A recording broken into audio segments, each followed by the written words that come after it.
Diros, Tyros. There are also underground civilizations of non-humans that have been referred to as Diros and Tyros. The Tyros are more friendly and help keep the Diros, who are more demented, from having excessive power. They live underground in tunnels, cities, and sometimes under the sea. Most of the legends of the past of leprechauns and trolls refer to these non-humans from the inner earth. The Diros are competitors with the Greys, but they have similar qualities and cannot be trusted. The government connection. Crisis management is a term used by the government to describe the scenario where a crisis situation is created and then the people are presented with solutions, usually 3, which they would be reluctant to accept prior to the crisis. The solutions always involve the shoring up of security, which necessarily means the loss of some freedoms. When the situation has reached the crisis stage, it appears as if there is no other alternative. It appears as if the crisis just happened rather than being carefully planned. Crisis management is a way to create the illness for which the pill has already been invented. By creating a problem in order to supply a cure that would not have been acceptable without the problem, the government is able to manipulate the people, making it look as though it is benevolent in handling the situation on behalf of the people, when in fact it is directing the movement of the people along a specific path that has already been chosen. The current drug crisis is a case in point, although there is a connection to alien-based funding that makes it a very special scenario. A tremendous amount of information has linked the United States government with the drug trade since at least the 1960s. The Christic Institute filed suit but was successfully neutralized. The government information that is being released is a subtle form of convincing the public that the military must be used to do what is really the job of the local police. For the military to shoot down airplanes suspected of carrying drugs. For the military to be used in foreign countries. The coming currency call-in is related to drug money laundering. There is a continuing call for the banning of all firearms because of their use in criminal activity, particularly drug-related crimes.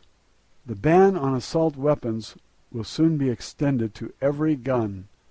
A declaration of martial law with the resulting major security upgrade to deal with the alien crisis will be much easier when these things occur. The drug situation started out as a social experiment back in the 1980s. There was a question of whether people could be controlled by the use of drugs and to what extent. There was at one time a belief that by getting the population hooked on drugs, they would work at a cheap wage, with only the reward of food, shelter, and drugs to keep them satisfied. The experiment, however, resulted in the realization that those on drugs are not satisfied with working. They want to steal from others and are willing to become violent to do so. The experiment also revealed that while crime increases in the United States would justify creating a police force, the economic structure at that time was not sound enough to pay for such a police force. The entire concept became less appealing and more hazardous to the government. The experiment ran its course and yielded little in terms of the controlling effects that were desired. The side benefit, however, was billions of dollars in profits from the selling of drugs. The drug situation has assisted the funding of the aliens in building their underground civilization.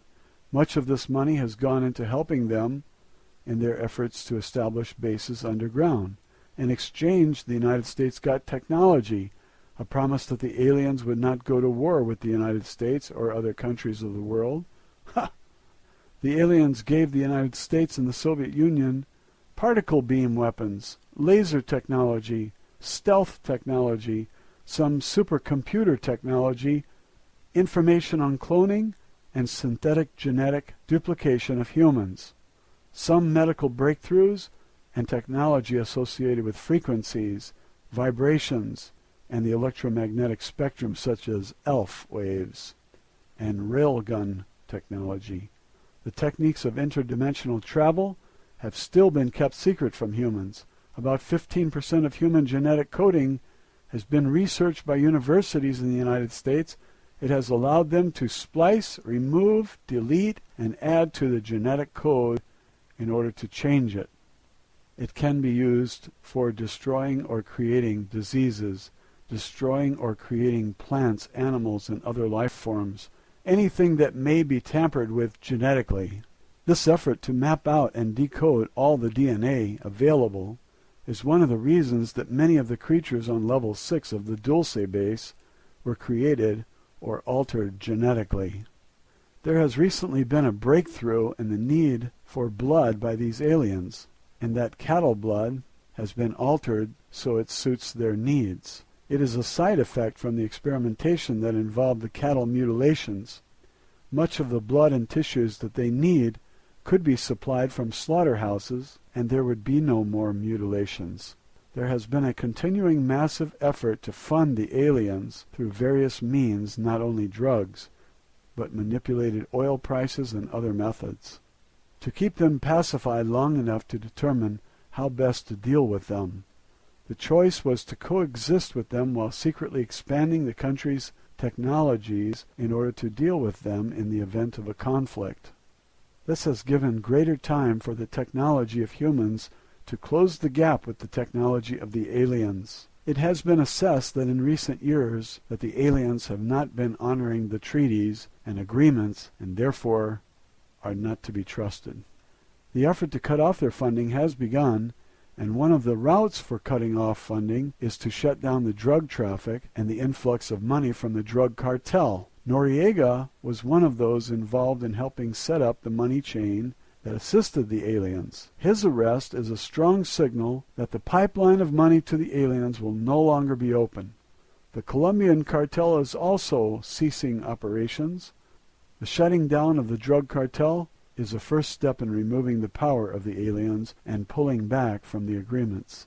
Government projections indicate that pulling support from the clandestine drug trade will curtail the United States drug problem by 1993, unless it is artificially stimulated again as a pretext to martial law. It may not be necessary, however, if the release of certain information makes national security paramount.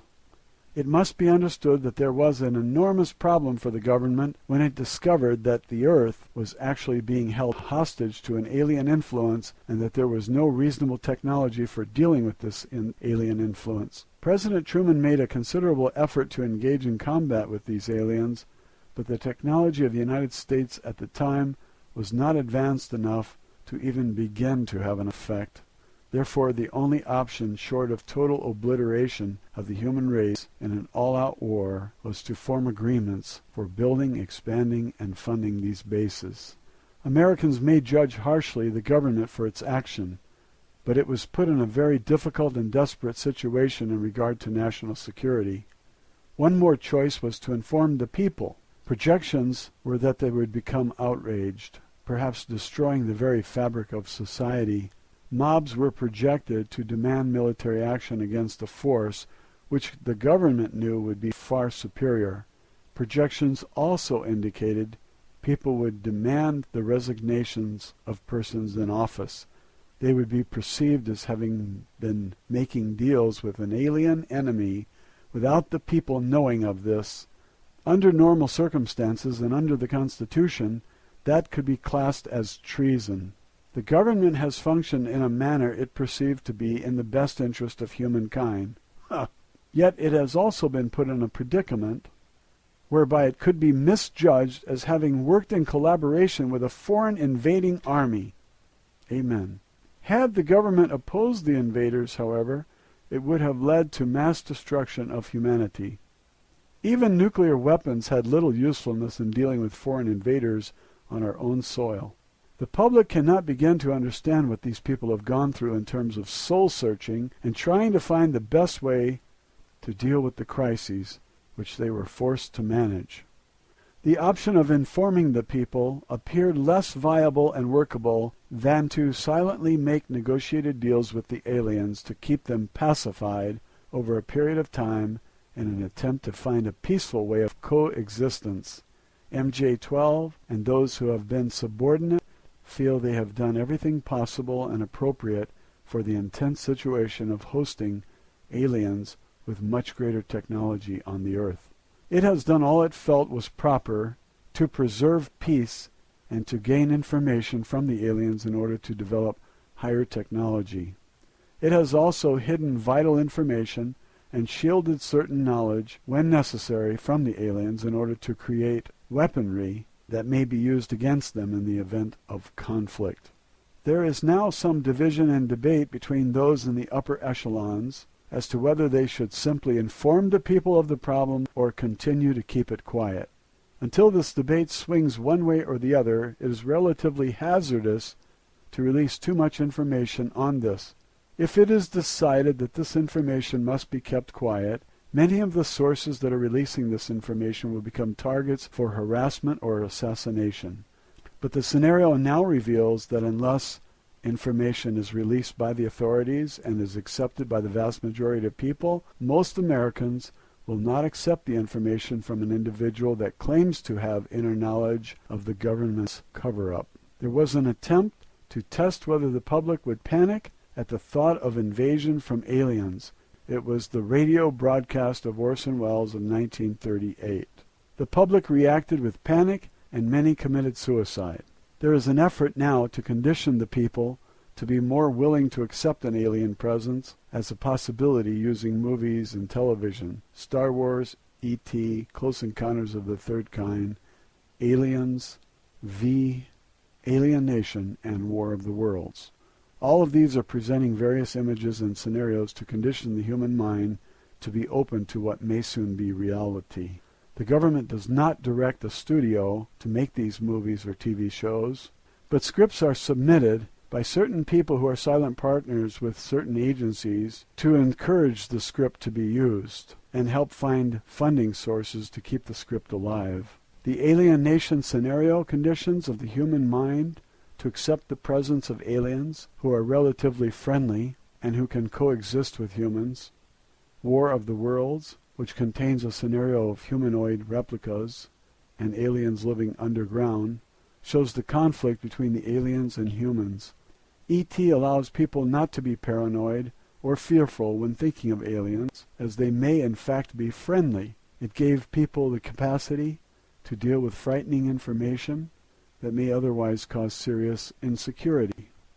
Right now, there are so many different types of aliens being offered to the human mind that people can accept or reject any or all of them. People are gradually being conditioned to the possibility of being informed officially.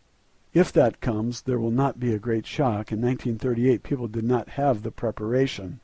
And even though aliens on Earth were already a reality, they were not even prepared for a fictional representation. Only now are people being told about the plan to set up a moon base that would later lead to a Mars landing and a Mars base. There has been a moon base for quite some time in the crater Copernicus. The United States officially controlled the base until 1979, when it was learned that the aliens were working with both the Soviets and the Americans. The Soviets gained the advantage at that time and took over the base. But even though there are competitions here and there, much of the Cold War was actually a facade in order to extract huge sums of money for other purposes. Much of it was being diverted to developing technologies that have yet to be brought out and that may be needed in the event of a conflict. The Tesla approach has for many decades been ignored by the United States, but it has been developed and used in the Soviet Union. It is now being used in the United States as part of the Star Wars program to enhance and move further into the higher technologies. The Star Wars technology is essentially designed to assist in dealing with the alien factor and the potential conflict. The Soviets already have laser cannons, beam weapons, certain types of shielding fields, anti-detection fields that can be used to meet with other humans and speak about plans without being monitored by the aliens. Much of the apparent corruption of the government is actually based on this dilemma of how to deal with this alien situation.